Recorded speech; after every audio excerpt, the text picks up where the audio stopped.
Hello students, मैं उपहास श्रीवास्तव और आपका साकेत ऑनलाइन क्लासेस में स्वागत है। आज का हमारा टॉपिक है डायबिटीज़ या मधुमेह। आज हम जानेंगे मधुमेह क्या होता है, क्या कारण होते हैं मधुमेह होने के, कि किस तरह के इसके लक्षण होते हैं और किस तरह के आहारीय बदलाव किए जाते हैं मधुमेह के रोगियों के लिए। तो सबसे पहले मधुमेह या डायबिटीज़ मेलाइटस एक चयापचयी विकार है जो उच्च रक्त शर्करा के स्तर की विशेषता है, जो वसा, प्रोटीन, पानी और इलेक्ट्रोलाइट के चयापचय में परिवर्तन के साथ कार्बोहाइड्रेट का उपयोग करने की क्षमता में कमी या ऊतकों की पूर्ण अक्षमता के कारण होता है। ठीक है, तो अब डायबिटीज़ क्या होता है। सबसे पहले तो डायबिटीज़ या मधुमेह में जो रक्त शर्करा है उसका जो स्तर है वो सामान्य स्तर से अधिक हो जाता है, सामान्य स्तर से बढ़ जाता है, और जो कार्बोहाइड्रेट होती है उसके उपयोग करने की क्षमता में कमी आ जाती है। जो ऊतक या सेल कार्बोहाइड्रेट को उपयोग करते हैं या उनसे ऊर्जा प्राप्त करते हैं वो ठीक तरीके से कार्य नहीं कर पाते। अब क्यों नहीं कर पाते हैं और क्यों शर्करा का स्तर बढ़ जाता है, तो ये विकार अग्नाशय के लैंगरहैंस के आइलेट्स के बी कोशिकाओं द्वारा उत्पादित हार्मोन इंसुलिन की कमी या कम प्रभावशीलता के कारण होता है। ठीक है, अब हमारे शरीर में कुछ हार्मोन होते हैं जैसे इंसुलिन और ग्लूकागॉन, जो शरीर में ग्लूकोज का नियमन करता है। तो ऐसे एक हार्मोन होता है इंसुलिन, जो अग्नाशय में लैंगरहैंस के आइलेट्स के बी कोशिकाओं से स्रावित होता है। ठीक है, ये एक इम्पॉर्टेंट क्वेश्चन है जो एग्ज़ाम में आता है कि इंसुलिन कहाँ से स्रावित होता है, या फिर अगर ऑब्जेक्टिव है तो ऐसा क्वेश्चन आ सकता है कि इंसुलिन कौन सी सेल से स्रावित होता है, beta cell, alpha cell, gamma cell, है ना, या फिर किस शरीर के किस अंग से इंसुलिन स्रावित होता है। तो ये जो पूरी लाइन है ये बहुत इम्पॉर्टेंट है, ये आप अच्छे से पढ़ लीजिएगा। तो मेनली क्या है, जो हमारा मधुमेह है वो उसमें रक्त शर्करा की मात्रा बढ़ जाती है, क्योंकि अग्नाशय से स्रावित होने वाला हार्मोन इंसुलिन ठीक तरीके से काम नहीं कर पाता है, या फिर वो सेल जो ग्लूकोज को ग्रहण करती हैं उनकी क्षमताओं में किसी वजह से वो प्रभावित होती हैं। अब कैसे पता चलेगा कि किसी को मधुमेह की शिकायत है या मधुमेह रोग है, तो इसके लिए सबसे पहले ये जानना ज़रूरी है कि शरीर की जो सामान्य रक्त शर्करा है उसकी मात्रा कितनी होनी चाहिए। तो कोई अगर सामान्य व्यक्ति है जिसमें मधुमेह नहीं है तो उसका जो फास्टिंग होगा, मतलब जो बिना कुछ खाए जो उसका शर्करा का स्तर होना चाहिए वो लेस देन 100, मतलब 100 से कम होना चाहिए। खाने के पहले 70 से 130, खाने के बाद 180 तक हो सकता है। 180 से कम होना चाहिए पर 180 तक हो सकता है। ठीक है, तो ये एक चार्ट है, ये एक बार आप देख लीजिएगा क्योंकि इससे भी रिलेटेड क्वेश्चंस एग्ज़ाम में आते हैं कि सामान्य रक्त शर्करा की मात्रा कितनी होनी चाहिए फास्टिंग या बिफोर मील या रैंडम, तो इस तरह के क्वेश्चन आ सकते हैं। अब मधुमेह के प्रकार, मधुमेह कितने प्रकार का होता है, तो मधुमेह मेनली 2 प्रकार के होते हैं, टाइप 1 और टाइप 2। टाइप 1 या IDDM, ठीक है, IDDM मतलब इंसुलिन डिपेंडेंट डायबिटीज़ मेलाइटस, या फिर वो डायबिटीज़ मेलाइटस जिसमें जो व्यक्ति है वो इंसुलिन पर आश्रित होता है, मतलब कि उसमें हो सकता है कि इंसुलिन पूर्ण रूप से स्रावित नहीं हो रहा है, या जहाँ से स्रावित हो रहा है वो कोशिकाएं नष्ट हो गई हैं। तो इस वजह से जो व्यक्ति है वो पूर्णतः बाहर से इंसुलिन पर आश्रित हो जाता है, इसलिए उसको IDDM कहते हैं। ये जो टाइप 1 डायबिटीज़ या टाइप 1 मधुमेह होता है, ये बहुत ज़्यादा इसके केसेस नहीं होते हैं, 5 to 10% लोगों में ही ये देखने को मिलता है। और नॉर्मली जो इसके मरीज़ होते हैं वो 20 साल से कम के या 20 साल के होते हैं। बहुत ज़्यादा एज में टाइप 1 डायबिटीज़ नहीं देखने को मिलता है। ये रोग जो होता है आमतौर पे अचानक से देखने को मिलता है। इसके जो सेल होती है वो काफ़ी टाइम से ऐसा होता है कि डैमेज होती जाती है, लेकिन जो इसके सिम्टम होते हैं, जो इसके लक्षण होते हैं, वो अचानक से मरीज़ में आते हैं। ठीक है। और इसमें क्या होता है, मरीज़ दुबला हो जाता है। हाइपोग्लाइसीमिया मतलब रक्त शर्करा की उसके शरीर में कमी दिखाई देती है। इंसुलिन के प्रति संवेदनशीलता रहती है, मतलब जो इंसुलिन है वो ठीक तरीके से काम नहीं करता है। और इसके मरीज़ को पूरे टाइम इंसुलिन पे डिपेंडेंट रहना पड़ता है, बाहर से उसको इंसुलिन लेना पड़ता है। अब इसके अलावा जो दूसरा है वो है टाइप 2 डायबिटीज़ या non insulin dependent diabetes mellitus. मतलब इसमें जो मरीज़ है वो इंसुलिन पे आश्रित नहीं है। ये जो मधुमेह है ये नॉर्मली मध्यम वर्ग के लोगों को ज़्यादा प्रभावित करता है, और ज़्यादा जो पॉपुलेशन है, जो ज़्यादा जनसंख्या है, उसमें ये मधुमेह होता है। इंसुलिन का स्तर सामान्य, कम या ऊंचा हो सकता है, लेकिन इंसुलिन प्रतिरोध को दूर करने में असमर्थ है। ठीक है। अब इसमें क्या होता है, इसमें इंसुलिन जो होती है वो पूर्णतः काम करना बंद नहीं करती है। इसमें इंसुलिन काम कर रही होती है। इसमें बहुत सारे कारण हो सकते हैं। हो सकता है जो कोशिका ग्लूकोज को ग्रहण करती है उसमें कोई डिफेक्ट हो, वो प्रभावित हो, तो वो ग्लूकोज को ग्रहण नहीं कर पाती है, जिससे रक्त शर्करा का स्तर ऊंचा हो जाता है।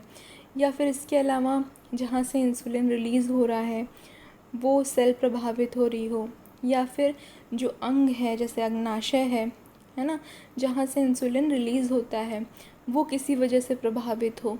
तो ये सारे रीज़न होते हैं टाइप 2 डायबिटीज़ के। इसके अलावा और भी बहुत सारे कारण होते हैं जो अभी हम आगे जानेंगे।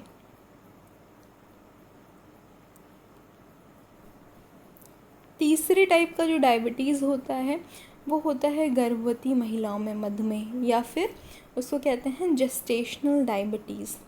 ये डायबिटीज़ जो होता है वो मेनली जो गर्भवती स्त्री होती हैं उनको होता है। गर्भावस्था के समय में ही वो डायबिटीज़ होता है। इसका मुख्य कारण हो सकता है कि जो भी गर्भवती स्त्री है उसके शरीर में बहुत सारे हार्मोनल बदलाव आते हैं, जिसकी वजह से इंसुलिन का प्रभाव कम हो जाता है, या फिर वेट बढ़ने की वजह से जो पैंक्रियाज है, जो अग्नाशय है, उस पर प्रभाव पड़ता है, या फिर उस पर लोड पड़ता है, जिसकी वजह से इंसुलिन काम करना बंद कर देता है या ठीक तरीके से काम नहीं करता है। तो ये जो डायबिटीज़ होता है ये बस उतने समय के लिए उस महिलाओं में होता है और उसके बाद वो ठीक हो जाता है।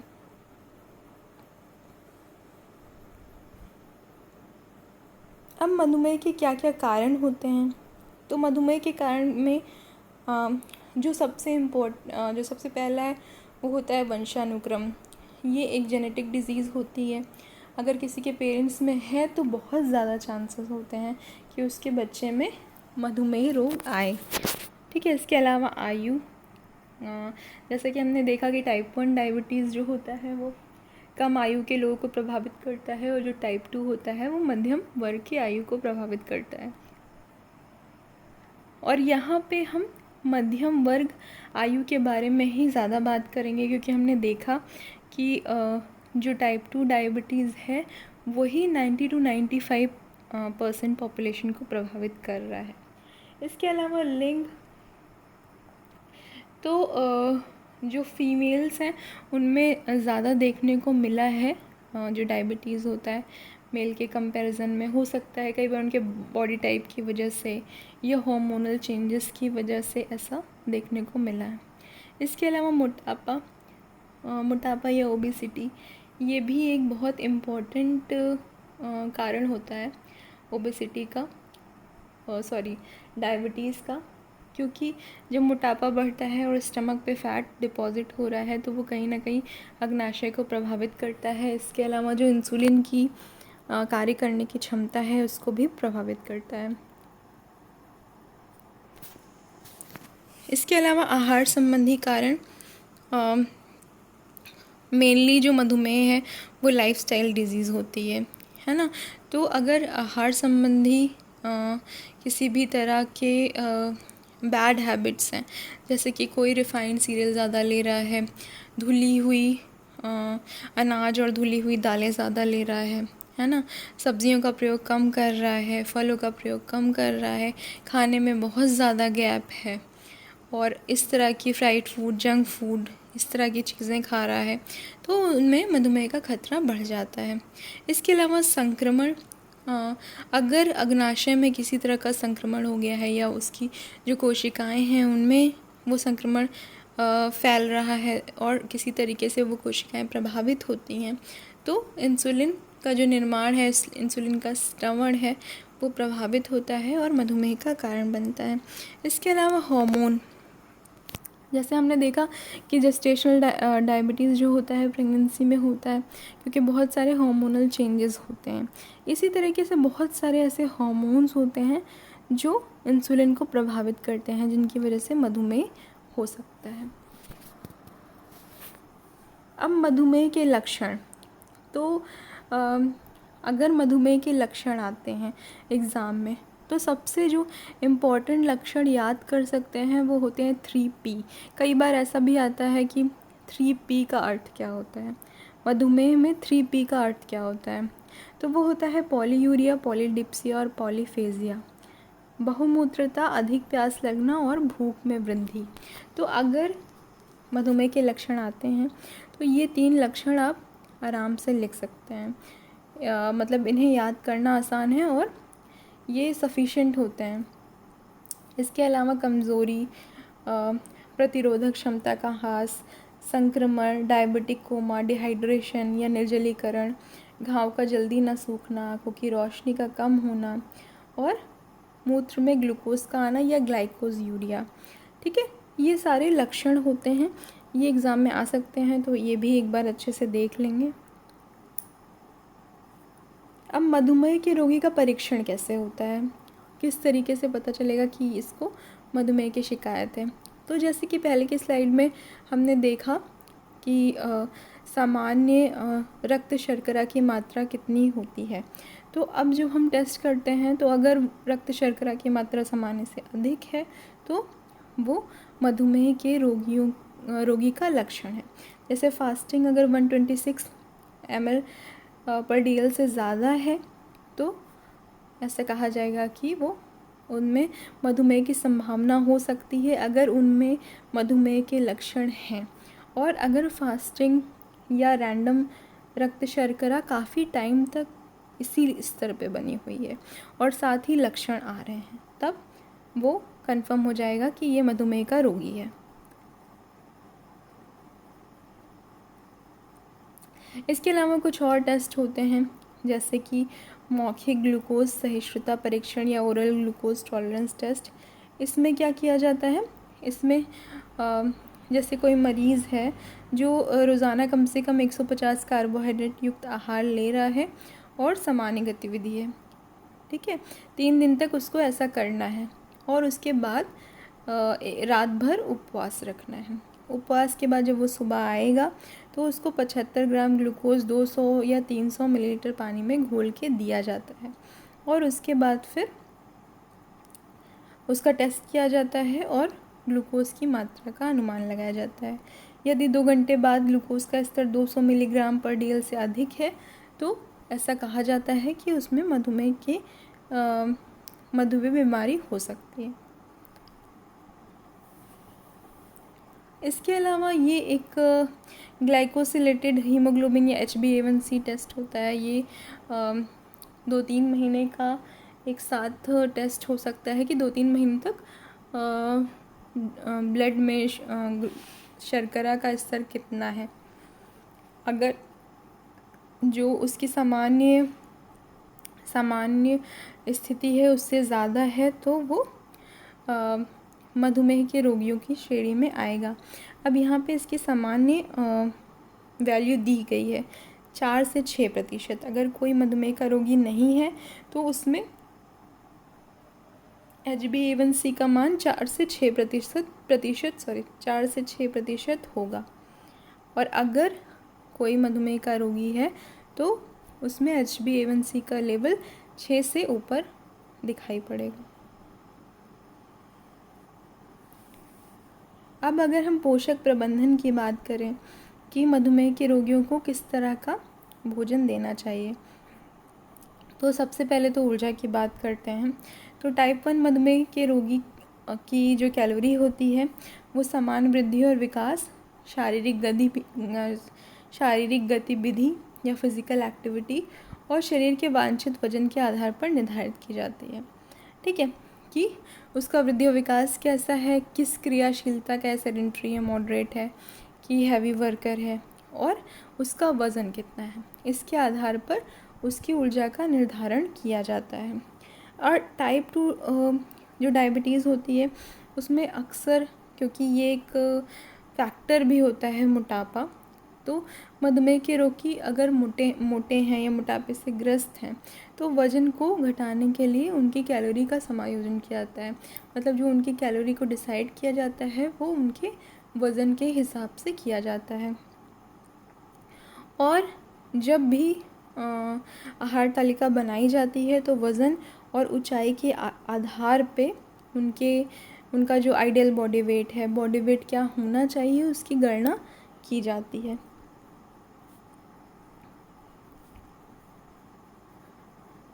इसके अलावा जब मधुमेह के रोगी की आहार तालिका बनाई जाती है तो ये ध्यान देना चाहिए कि उसमें जो मैक्रोन्यूट्रिएंट हैं, कार्बोहाइड्रेट, वसा और प्रोटीन, उनका वितरण सुचारू रूप से रहे।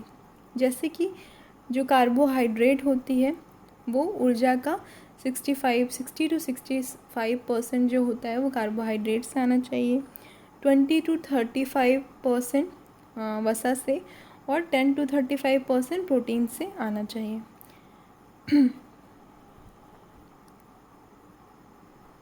और प्रोटीन और वसा का अनुपात ऐसा होना चाहिए कि ये रक्त शर्करा को बनाए रखे। मतलब कि अगर कार्बोहाइड्रेट कम हो रहा है किसी भी, क्योंकि ग्लूकोज अगर यूटिलाइज़ नहीं हो पा रहा है तो प्रोटीन और वसा से ऊर्जा लेने की कोशिश की जा रही है, तो उनका अनुपात ऐसा होना चाहिए कि रक्त शर्करा का लेवल बना रहे। और प्रतिदिन 100 ग्राम से कम की मात्रा नहीं देनी चाहिए। मतलब 100 ग्राम तक कार्बोहाइड्रेट देना आवश्यक है, नहीं तो क्या होगा कि शरीर जो है वो ऊर्जा के लिए वसा को तोड़ने लगेगा। और जब वसा को तोड़ने लगेगा तो वसा जब टूटती है तो क्या बनता है, कीटोन बॉडी। तो जब कीटोन बॉडी बहुत ज़्यादा बनने लगेगी तो शरीर में कीटोसिस की स्थिति आ जाएगी। इसलिए ज़रूरी है कि कम से कम 100 ग्राम तक कार्बोहाइड्रेट दिया जाए।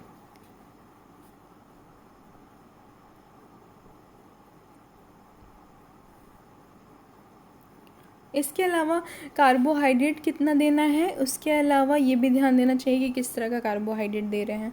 बहुत ज़्यादा सरल शर्करा नहीं देनी होती है, फाइबर रिच चीज़ें देनी होती हैं, कॉम्प्लेक्स फाइबर देने होते हैं, जैसे स्टार्च वाली चीज़ें, वो चीज़ें जो टूटने में समय लगाती हैं या जो ग्लूकोज बनने में समय लगाती हैं, ऐसे खाद्य पदार्थ देने चाहिए।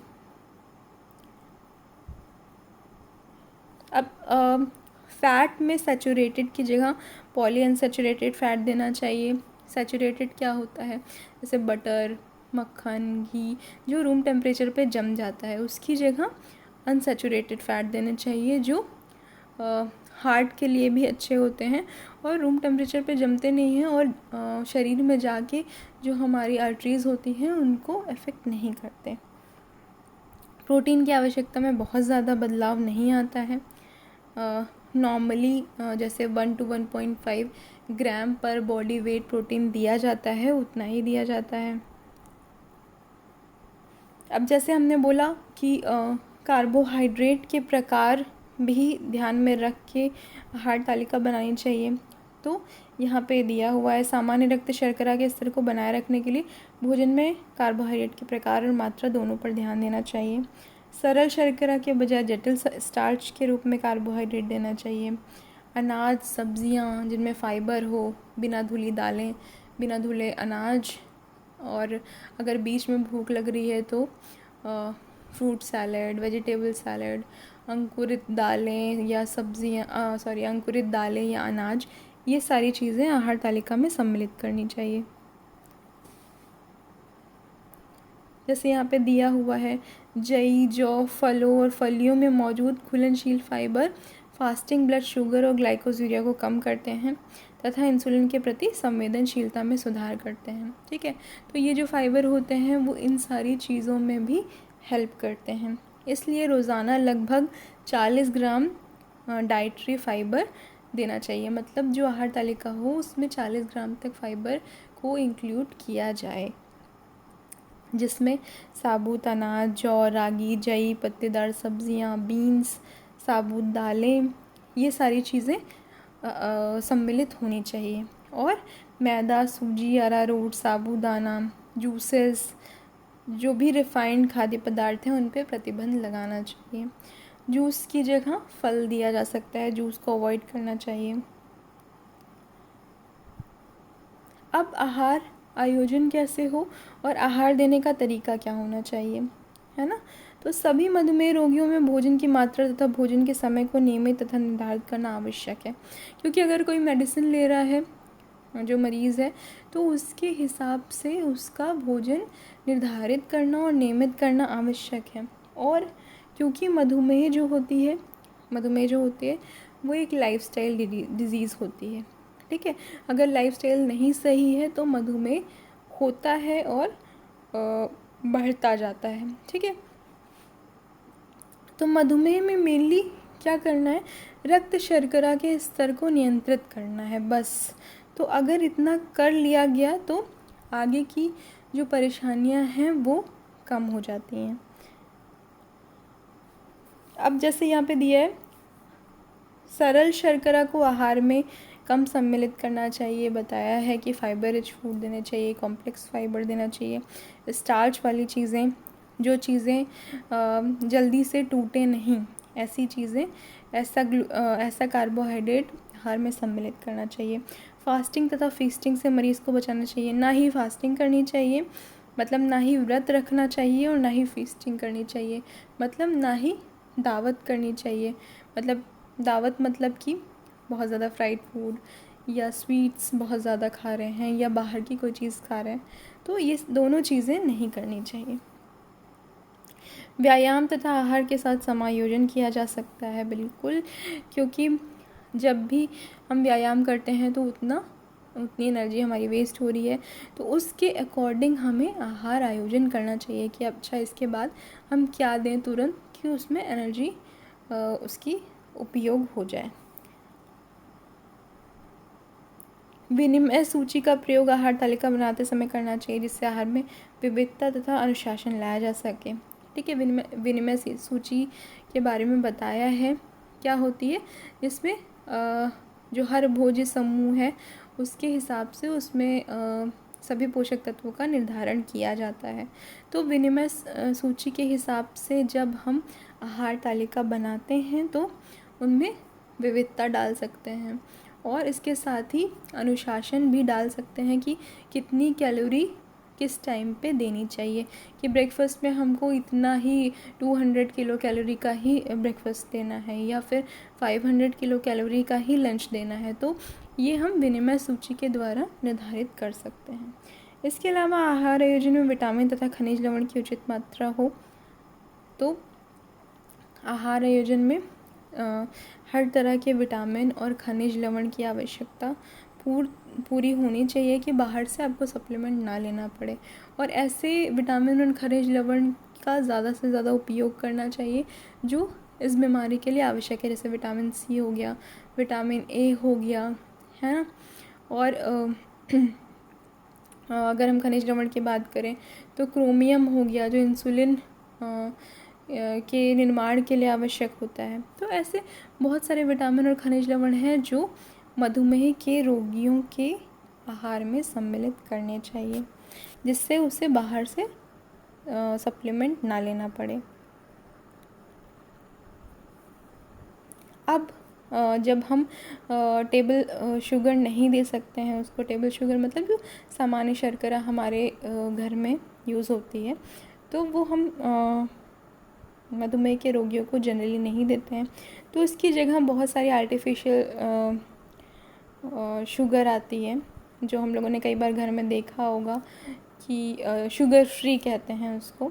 तो उसमें उन शुगर फ्री में ये सारे सॉर्बिटॉल, मैनिटॉल या जाइलिटॉल या एस्पर्टेम या सुक्रोलोज, इस तरह की शर्कराएँ आर्टिफिशियल शुगर होती है, जिनमें कार्बोहाइड्रेट की तुलना में कम कैलोरी प्राप्त होती है, लेकिन इनका प्रयोग भी बहुत सीमित मात्रा में करना चाहिए। आजकल तो खैर शुगर फ्री नेचुरा करके एक आता है जिसमें स्टीविया होता है, तो वो यूज़ किया जा सकता है। वो भी बहुत ज़्यादा मात्रा में नहीं, पर इन सब की जगह जो आर्टिफिशियल स्वीटनर है इनकी जगह उसका प्रयोग किया जा सकता है। अब उबले हुए चावल, खिचड़ी, धुली हुई दाल और फलों की रस की तुलना में भुने हुए चने, चपाती, अंकुरित दाल और साबुत फल अधिक उपयुक्त होते हैं। ठीक है, अब जैसे धुली हुई दालें या फलों के रस हैं तो इनमें फ़ाइबर का कंटेंट नहीं जाता है, पर अगर हम इसकी जगह भुने हुए चने जो छिलके वाले होते हैं और चपाती, मिक्स ग्रेन की चपाती, मतलब दालों और अनाजों को मिक्स करके जो चपातियाँ बनती हैं, अंकुरित दाल, साबुत फल, ये सब आहार तालिका में शामिल करते हैं तो उनकी जो शुगर लेवल होता है वो ये चीज़ें मेंटेन करने में हेल्प करती हैं। अब यहाँ पे दिया हुआ है कि कौन कौन से भोज्य पदार्थ नहीं देने चाहिए, कौन कौन से प्रतिबंधित करने चाहिए, कौन कौन से स्वतंत्र रूप से दे सकते हैं। ये सारे आप एक बार देख सकते हैं और इन्हें आहार तालिका में शामिल किया जा सकता है। अब इसके बाद इंसुलिन, अगर जो व्यक्ति है वो इंसुलिन ले रहा है तो किस तरह की इंसुलिन होती है, कितने टाइप की होती है और इंसुलिन को लेने समय क्या क्या ध्यान रखना चाहिए, इसके बारे में हम लोग थोड़ी सी बात करेंगे। जैसे अब टाइप 1 मधुमेह का रोगी है तो वो तो पूरी तरीके से इंसुलिन पर डिपेंडेंट होता है, तो और उसको इंसुलिन थेरेपी की आवश्यकता होती है। टाइप 2 जो रोगी होते हैं वो उनको दवाएं भी दी जाती है, और उसके साथ कभी कभी अगर जब तब भी शुगर नियंत्रित नहीं हो पा रहा है तो उनको इंसुलिन दिया जाता है ना। अब इंसुलिन के क्या क्या प्रकार होते हैं, तो एक होती है तीव्र क्रियाशील इंसुलिन जो 15 मिनट के भीतर क्रियाशील होती है। एक होती है रेगुलर क्रियाशील इंसुलिन, 15 से 60 मिनट के भीतर क्रियाशील होती है।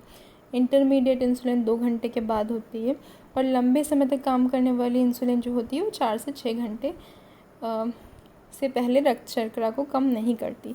तो ये जो इंसुलिन के प्रकार हैं वो हमारे लिए जानना इसलिए ज़रूरी है कि इनके हिसाब से हम अपना आहार आयोजित कर सकें, अपने आहार को नियमित कर सकें। कि अगर कोई तीव्र क्रियाशील इंसुलिन ले रहा है, मतलब 15 मिनट के भीतर वो क्रियाशील हो जा रही है, तो 15 मिनट के भीतर उसको आहार लेना आवश्यक है जिससे वो इंसुलिन वर्क कर सके। तो इसलिए आहार आयोजन करते समय इंसुलिन कौन सी है, किस तरह का एक्ट कर रही है, कौन सी दवाएं हैं जो पेशेंट ले रहा है वो किस तरह का एक्ट कर रही है, ये जानना ज़रूरी होता है, जिससे जो भोजन दिया जा रहा है, अगर ब्रेकफास्ट, लंच, डिनर जो भी दिया जा रहा है वो उस तरीके से मैनेज किया जा सके, उस तरीके से कैलोरी का निर्धारण किया जा सके। अब रोगी के लिए चुना गया इंसुलिन का प्रकार उसके जीवन के तरीके, भोजन के पैटर्न, व्यवसाय और काम के घंटे पर निर्भर करता है। वही जो हमने बताया कि जिस तरह की इंसुलिन दी जा रही है उसके हिसाब से वो व्यायाम क्या करेगा, कैसे भोजन करेगा, किस तरीके से काम कर सकता है, ये सब उस पर डिपेंडेंट होता है। अब क्या है, ये एक जो इम्पोर्टेंट चीज़ है, अब डाइट हो गई हमारी। इंसुलिन हमें पता चल गया कि कितनी तरह की होती है और किस तरीके से हम इंसुलिन के साथ आहार आयोजन कर सकते हैं। अब जो नेक्स्ट चीज़ है वो है शारीरिक क्रियाशीलता। तो शारीरिक क्रियाशीलता बहुत आवश्यक होती है मधुमेह के रोगियों के लिए, ठीक है।